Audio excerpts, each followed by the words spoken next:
Boxxo fell down, he met up with the voracious devils, and he regrouped with the rest of the other people that we know from the clear flow lake stratum.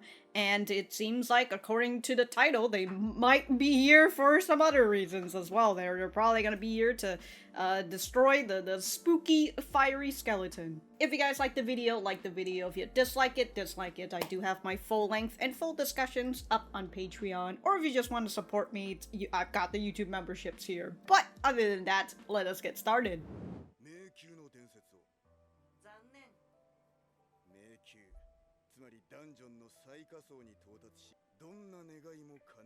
Of course.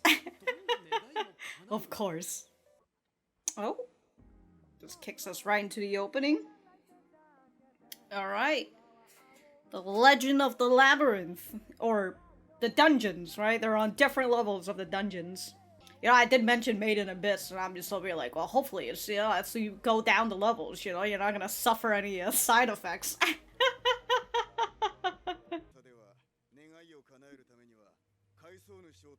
Ah, there you go. Oh, he already got a coin. Thought it was a collectible. There are 8 levels, or what?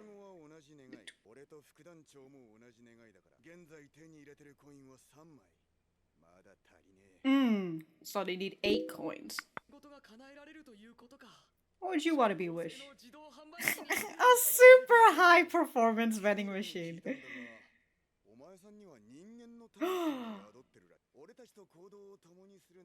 But why? Being a vending machine is just so convenient. I haven't said this, but I did notice it since like last episode or 2. There's been like a bit of a drop, but that's usually how it is for anime adaptations. It kind of like slows down towards the end. Or in the middle, whichever one.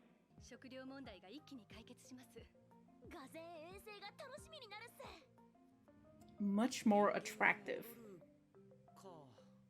Do you want it though?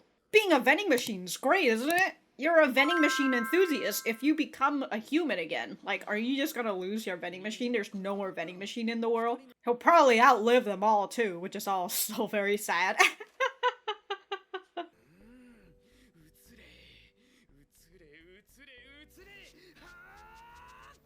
Oh?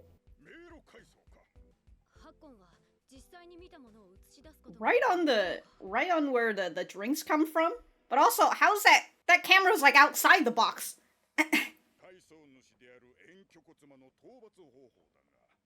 Skeletitan.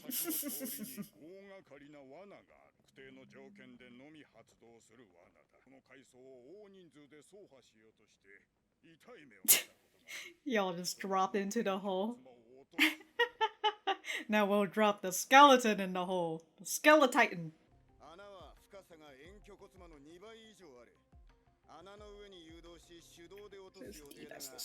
It's tall.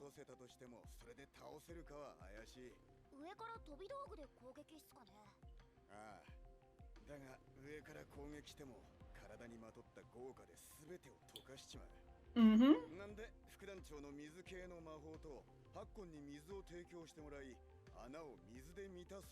Yeah, toss all those water bottles at him.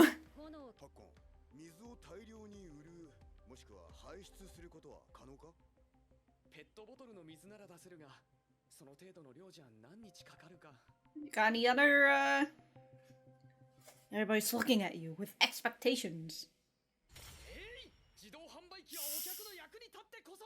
That's right. I'll add a function to make it convenient. Mr. Pressure. Oh, for car wash? Yeah. Yeah.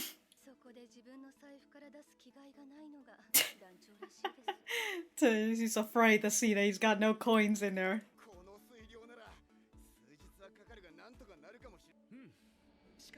Is it taking him points? Ah, and it's saying it's gonna take days. Been 2 days. And then the other time he's gotta... At other times? But the water gets left over? Or... Oh, he's got... ice. I'm gonna drop ice on him instead. Man's just dropping. Oh, this is the dry ice maker. Oh.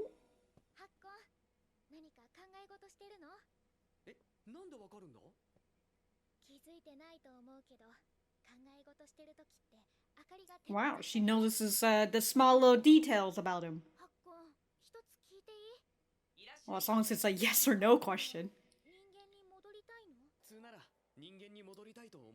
Yeah, but you'd lose your vending machine.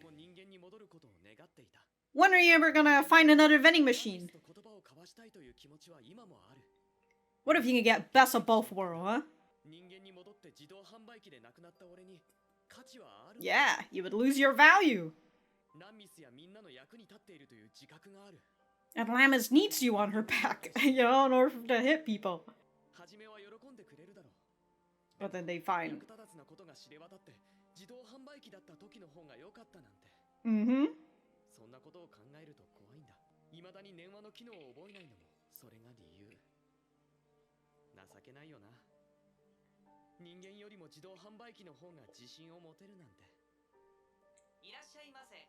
I mean, I kind of understand. Yes or no?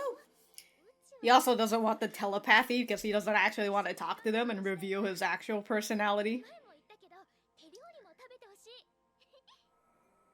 Just shove it in the hole.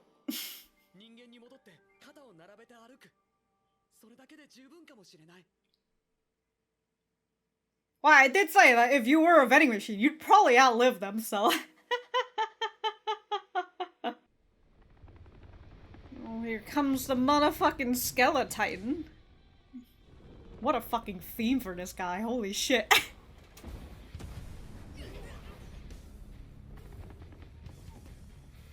Holy shit.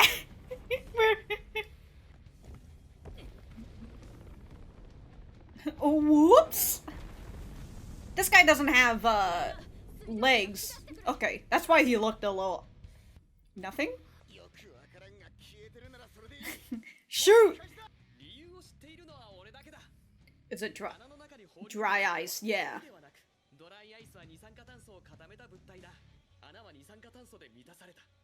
Yeah, okay, that's understandable.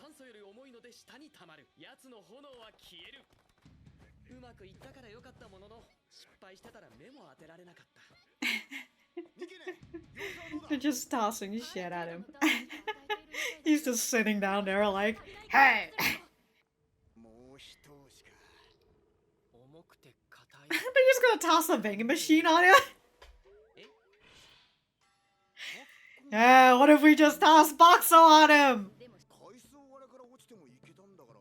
That's because he turned it. That's because he turned into a cardboard.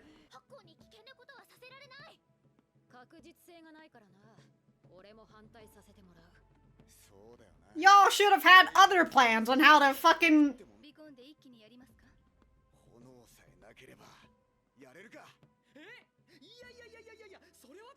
Because they can't... Yeah, they can't breathe. Ooh! And... Oh. No.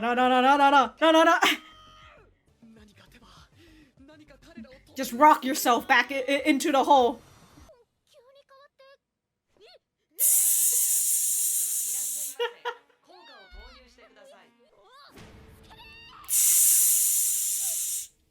Oh, it certainly got his own... Oh, he turned into the Coca-Cola one. Holy shit! Damn, cracked his pelvis and everything. Ah, that's not bad. That's not as bad as when fucking Lammas hugged you. Although, shouldn't he have gotten damage if he got hit by Lammas?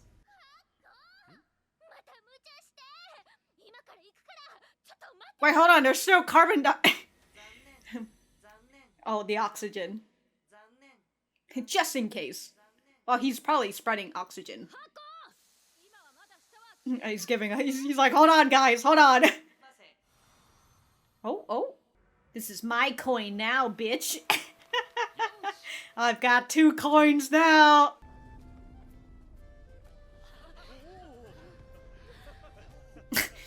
Literally, Boxxo did everything.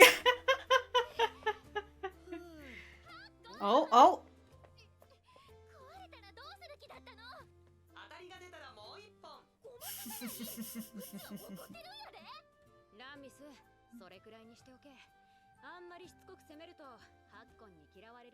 Oh, come on. Lamis is his first customer, alright? She holds us. Oh. You got a coin, didn't you? It's my coin now. Oh, gonna give him.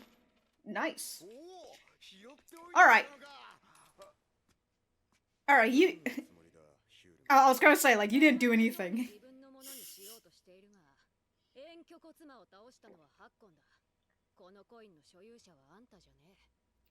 Hell yeah, Hulumi knows what's up.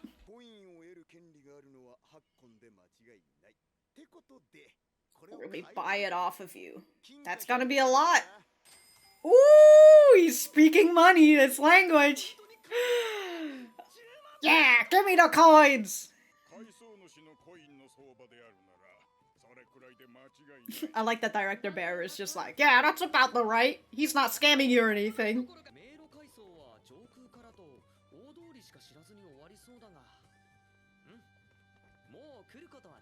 Alright, don't say it like that. Don't say it like that. It's gotta come back to bite you.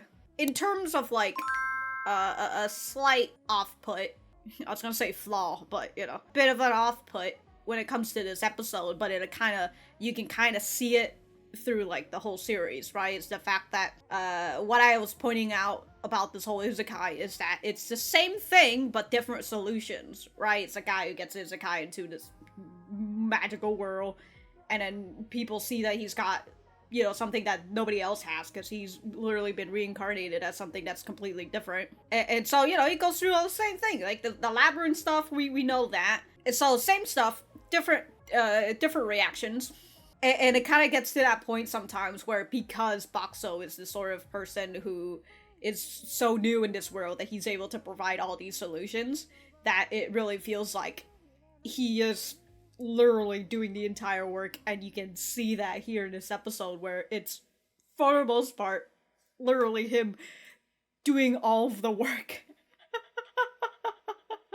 That being said, right, they still technically had the plan, right? They made the plan. I think it was Director Bear who was showcasing them,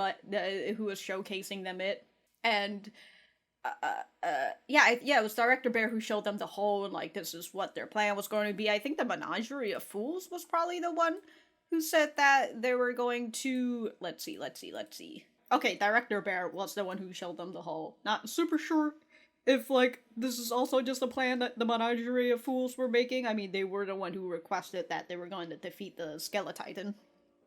But, what? Alright, I'm gonna go back to the center. We'll talk more about this. Alright, so that was episode 8 of Reborn as a Vending Machine. I Now Wander the Dungeon. Let me know what you guys think about it in the comments down below. You know that I always like talking to you guys. For me, I thought that this was a pretty nice episode. We were introduced to the Flaming Skeletitan in the last episode, and then we defeated him in this episode. Wow, who would have thought that a bony boy is very fragile? When he's without his flames. Oh no! An 800-pound vending machine came upon me. I've cracked. I mean, anybody would have fucking died from an 800-pound vending machine crashing on them. How do you think it happened to Boxxo, other than the fact that he fucking tried to save a vending machine? Anyways, the other thing that I do have a bit of a nitpick about, albeit it's less of a nitpick and really more of just the slight flaw that this anime has. Slight flaw, nitpick, it's a flaw. There you go. Don't have to try to backtrack that. But it's I was kind of mentioning it towards the end with when I was talking during the ending with Boxxo being the end-all be-all sort of person, where he is the one that is he's usually the one that's coming up with the solution, and because he's a vending machine, he's able to do a lot of things that these people aren't able to do, right? He's able to bring items that they've never seen before, aka dry ice and such, and all the things that he's got in his vending machine. So so because of that, it really makes it feel like okay, you know what, this is the vibes that I'm kind of getting a little bit is how a lot of izakais have, not a lot, but I would say a lot of izakais have, like, characters with, like, OP powers, and they come in and solve people's problems and all that, right? That's kind of how this izakai is. And, again, it's, like, same concept, different approach. And so Boxxo is still doing sort of what a lot of, like, other types of izakais are doing, where he's the one who's coming in to solve the problem with his OP power. And it starts to make me think that, yeah, this is how some OP, some OP anime, some characters in anime, right? And when it comes to, like, OP characters in anime, the issue is that you don't want to focus on them too much, because if you do focus on them too much, you kind of let the audience know, for the most part, right? You kind of let the audience know that as long as we're paying attention to them, nothing bad is going to happen, for the most part, because we know that someone like Boxxo is going to solve the issue in their own little ways. And so because of that, you kind of fall into the idea of, well, nothing bad is really going to happen. There's really no danger. And what I feel when the writer was writing this, and the idea of Boxxo, and again, same concept, different approach, is that they're kind of going for that, and they're trying to make you feel like, okay, if Boxxo's here, then we don't really have to worry too much. There's not really a lot of danger. But the interesting thing is to see how Boxxo does it, because he has a very different approach to it. Again, right? He has very different methods that he has to do as a vending machine. And I think that's what the writer is trying to incorporate with, like, the low cliche that we've got in this series. And for the most part, it works fine when he's in a smaller group, and when it's more or less in the beginning, when people are still very curious about him. And we're still kind of in a bit of a odd spot of, like, curiosity, right? There's still people who don't know him, so we're still getting that spark of curiosity, like with the voracious devils. Now we're getting to the part where people around in the clear flow lake stratum, right? People, for the most part, know who he is. And here we have the Menagerie of Fools who are trying to use him. And and it kind of showcases in this episode when we have this big giant fucking group. Oh my god, I can't get over this fucking what a faraway shot. Wow, I wasn't even paying attention to that. I was too busy thinking about the water, actually. Holy shit, look at that morph face. I love Director Barado. He looks so fun. I love him. I love the way he's standing. I mean, I think that's how bears usually stand, but I find that very fun. Okay. So, like, showing it in, like, a big group or something. Oh my god, what is that face? That is, alright, I need to stop staring at this, but, like, seeing it in, like, a big group, right? When you're in a big group, and it's like, you're in a big group, there's so many people. Oh my god, the more I'm looking at this, the more cursed it is. I need to stop looking at this. I'm looking at Lamis right now. What the fuck is... I need to move away from that. Oh, Jesus. We've got this big group, and nobody... I mean, like, they've got some of their roles to play, right? Like, Carius and Gorf, they're here to defend these people as they're trying to do their stupid shit. Understandable, right? They've got the other Menagerie of Fools, like Aka and Shiro or Shui, to be here to protect them. And that's totally fine, right? I guess that's, that's their role into this whole thing. But when you look into this and you see this big group, you can kind of see that, like, the only person who's kind of really doing anything for the most part is Boxxo, right? He's the one who's pouring water, he's the one who's pouring ice into this, for this plan of theirs. And And I'll be honest, when it comes, if that was all Boxxo did, right, he just helped them set up the trap, I would have been like, okay, that's totally fine, right, the Menagerie of Fools can get the rest, can do the rest, whatever.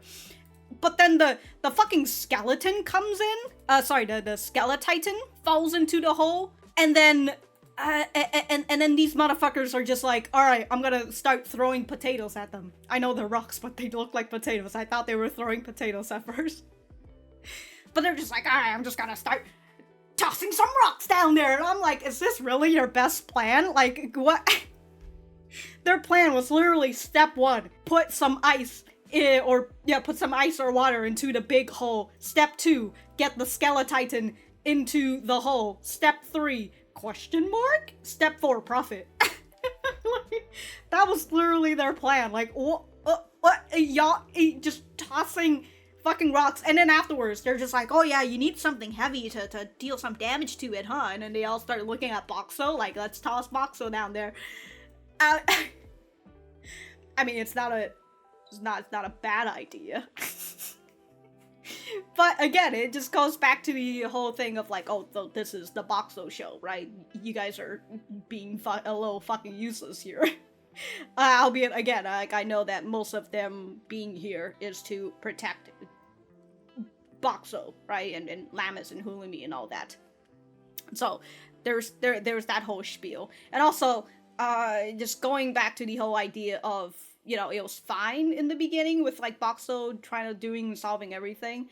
I think it was also kind of fine just because we were getting to know a little bit more about Lammis, and then we start learning, and then we start, you know, meeting up with Hulumi and everything, and I thought that was fine. But then at some point, I think we started getting, like, Lammis and Boxxo started, like, getting apart in terms of, like, you know, Boxxo started doing his own things, and, like, other people needed him and all that. It kind of, I don't know, it really does feel like Lammis got put in the back burner for just a little bit, you know, she's still here, but she where we're kind of I wouldn't say it a gag, but we're kind of in this spot where Lammis is just like, oh, Boxxo, you need to not leave me ever again, and then Boxxo doesn't. He just leaves her. But whatever. Getting those little fucking little critique out of the way.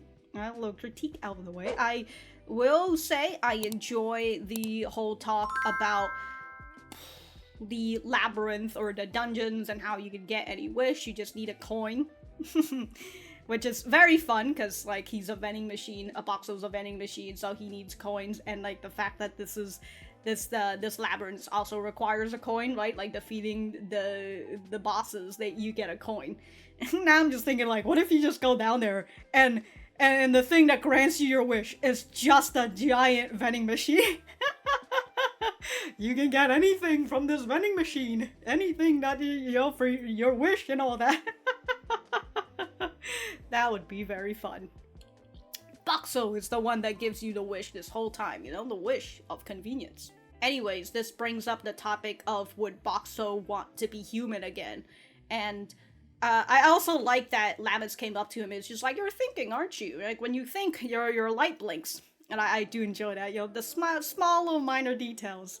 And Boxxo was thinking, like, do I want to be human again? And he shows, you know, that feeling of weakness that's inside him, right? The human part that's inside him. Him as a vending machine, he is, for the most part, invulnerable.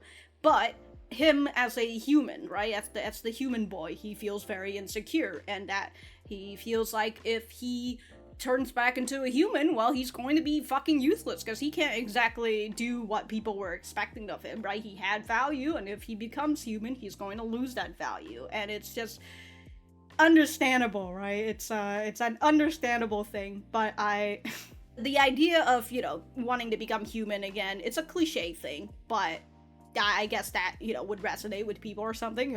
I want to be human. I want to be normal again, or whatever. But when it comes to my expectation of the story, because I'm not really sure how it ends, if I know anyways, I don't know. But the idea of Boxxo becoming a vending machine, and like the fact that he's thinking about like, oh, I'm gonna be useless, right? My worth is only being a vending machine. I also kind of wish eventually later on, right, he'll come to realize that maybe there isn't any other vending machine like him, right? And by the time, and would they even be able to invent something like a vending machine? And maybe he could help them, right?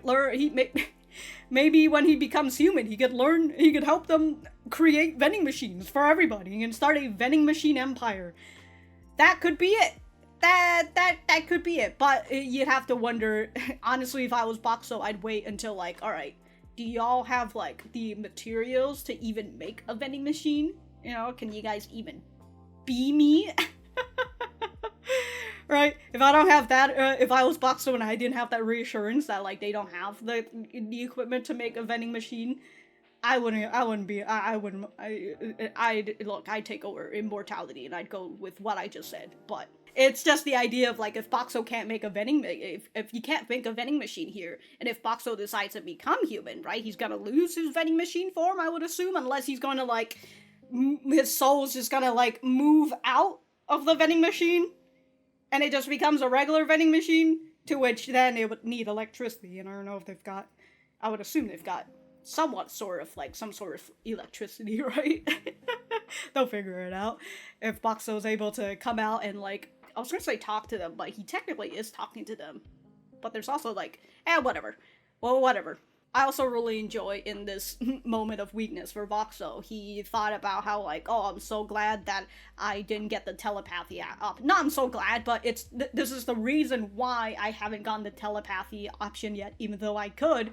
I've just chosen not to do it because he wants to because, you know, his thoughts, he wants to keep it to himself because he feels like he's going to look a little pathetic if he's able to transfer his minds and like they can hear his voice or whatever. I'll be honest, it would be so funny if he tries to get the telepathy option, but like he can only say his vending machine words. So like he'll just process his words into people's mind, and all they hear in their brain is hello there, hello there, hello there. It's just like, what the fuck is going on? That would be very funny. It's like he thinks that is how he's able to communicate with people, but no. I mean, it could be some good distraction method, but like, no. But in the end, I guess Boxxo is considering becoming a human again, just because he wants to, he wants to be able to, you know, eat Lamaz's cooking, as she says, to which, like, hopefully she's not the type of character that's making really bad food.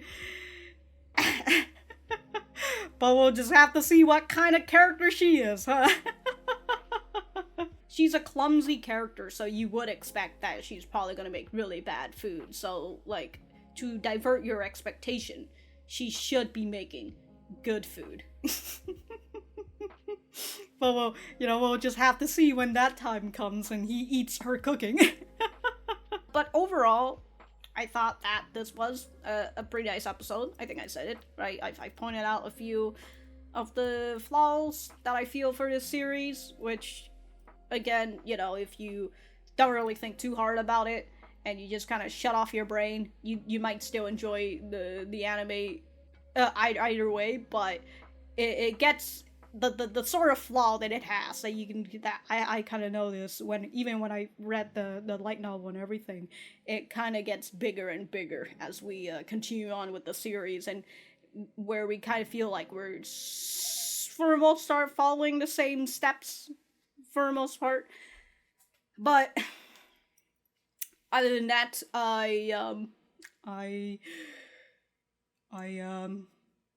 there's actually, I'm not exactly sure where I'm putting the full discussions, because I didn't segregate them good enough, so, you know, whatever.